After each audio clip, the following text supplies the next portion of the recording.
Now the next paragraph. Savita, a young girl in a draped pink dress, sits alongside an elderly woman soldering pieces of glass. As her hands move mechanically like the like the tongues of a machine, I wonder if she knows the sanctity of the bangles she helps make. It symbolizes an Indian woman's suhag, auspiciousness in marriage. It will dawn on her suddenly one day when her head is draped with a red veil, her hands dyed red with henna, and red bangles roll onto her wrist.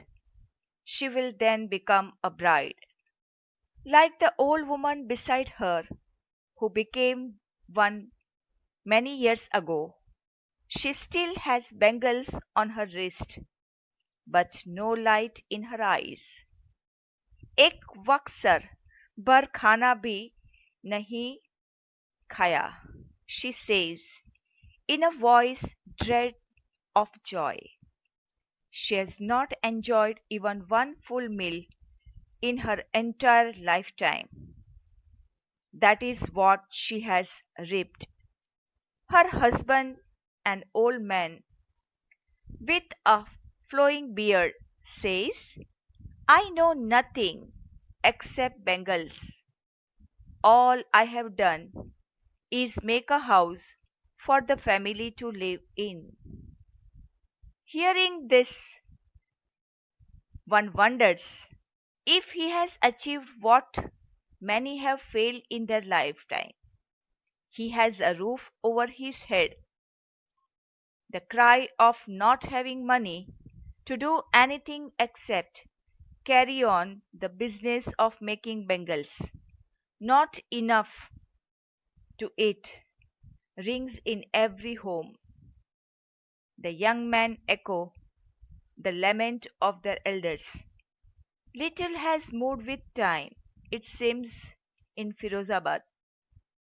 Years of mind numbing toil have killed all initiative and the ability to dream.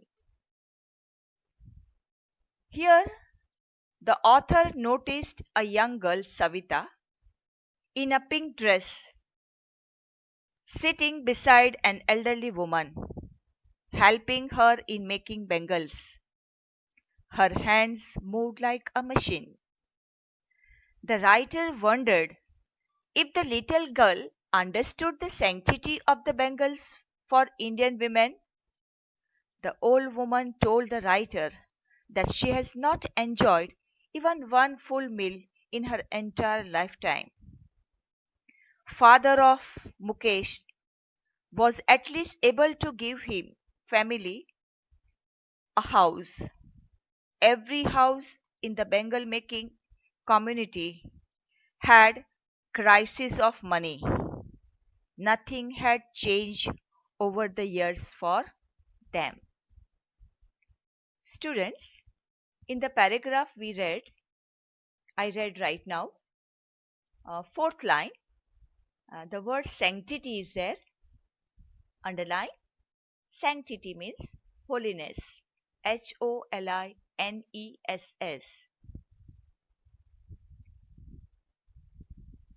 Now, next paragraph. Why not organize yourselves into a cooperative? I ask a group of young men who have fallen into the vicious circle of middlemen who trap their fathers and forefathers. Even if we get organized, we are the ones who will be hauled up by the police, beaten and dragged to jail for doing something illegal. They say there is no leader among them, no one who could help them see things differently. Their fathers are as tired as they are. They talk endlessly in a spiral. that moves from poverty to apathy, to greed and to injustice. Here we come to know that the writer told a group of young men to organize themselves in a cooperative. But young men told her that if they got organized, they would be taken to jail on the pretext that they had done something illegal, or they would be beaten up. And they added that there was no leader among them. Now, the last part of the second story. Listening to them, I see two distinct worlds. One of the family caught in a web of poverty, burdened by the stigma of caste in which they are born. One other, a vicious circle of the sahukars, the middlemen, the policemen, the keepers of law, the bureaucrats, and the politicians. Together they have imposed the baggage on the child that he cannot put down. Before he is aware, he accepts it as naturally as his father. To do anything else would mean to dare, and daring is not part of his growing up. When I sense a flash of it in Mukesh, I am cheered. I want to be a motor mechanic, he repeats. He will go to a garage and learn. But the garage is a long way from his home. I will walk, he insists. Do you also dream of flying a plane? He is suddenly silent. No, he says, staring at the ground. In his small murmur, there is an embarrassment that has not yet turned into regret. He is content to dream of cars that he sees hurtling down the streets of his town. Few aeroplanes fly over Firozabad. Now, in the last paragraph, we come to know that our writer found two distinct worlds in Firozabad. One, the exploited Bengal making families, which were very poor, suffering the stigma of the caste in which they were born. And the other world was the world of sahukars, middlemen, politicians, lawmakers, policemen, and bureaucrats who exploited the poor workers. The Bengal makers and their children were scared to do any other work. The writer was happy to know that Mukesh at least thought differently. The boy was filled with hope of becoming a motor mechanic. He was willing to dare. There was a garage far away from his home, but if the owner would allow him, he would go walking and get a petty job and learn at least at the garage and become a motor mechanic. Finally, he would also learn to drive a car.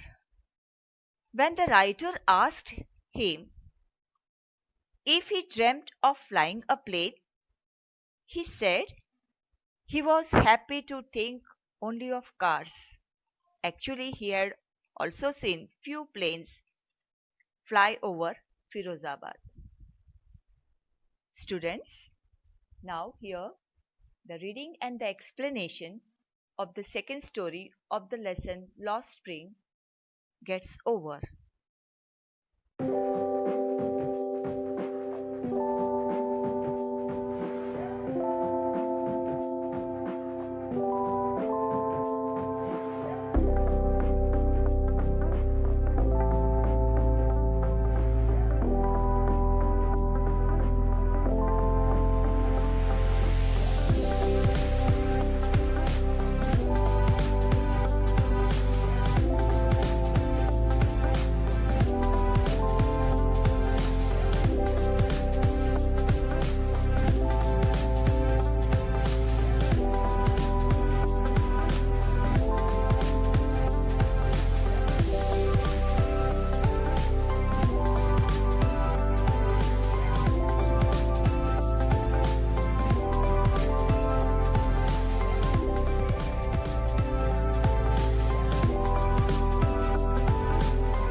Students, here you are given few difficult words with their meanings from the story we recently completed.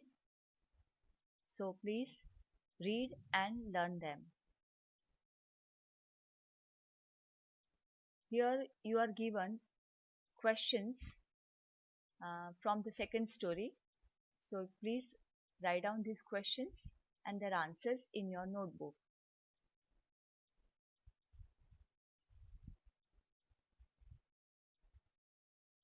These are few multiple choice questions that also you will write down in your notebook.